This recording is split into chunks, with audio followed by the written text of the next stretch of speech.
Mana qaranglar dog'larni qanday o'chirganini. Dazmolni orqasini va ichini tozalashni video davomida ko'rsatamiz. Video boshlashdan oldin sahifamizga obuna bo'lib qo'yib, like bosib, izohlarga o'zlaringiz fikrlaringizni yozib ketinglar. Undaqani boshladik. 8 grammli limon kislota. E'tibor beringlar, 8 gram. 1 litrli bakalashkaga 8 grammli limon kislotani solib, suv iliq bo'lsin.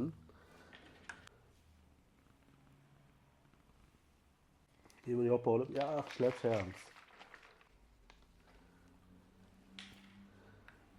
Darvozaga suvni to'kib tashlaymiz, e'tibor beringlar. Mana orqasidan ko'rsanglarga qanday darajada tozalanishi. Ko'rsanglarga qay darajada rasvo ketdi. Mana ichidagi limon kislota suvini to'kib tashlaysizlar.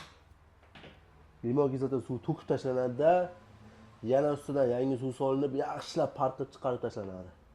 Chunki ichida limon kislota suv tozalanishi kerak. Limon kislota suvi juda ham kuchli suv. Ko'rishinglar mumkin. Umuman nagar suv chiqmaydi, toza bo'q chiqadi.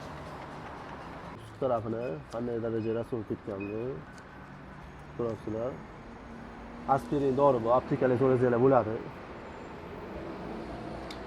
Maksimal darajada qizishi kerak. Mana ko'rishinglar mumkin dazmolimizni qanaqa ahvolga kelgani.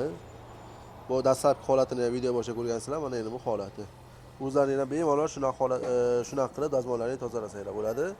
Bundan da foydali videolarni o'tkazib olmaslik uchun bizning sahifamizga obuna bo'lib qo'yinglar.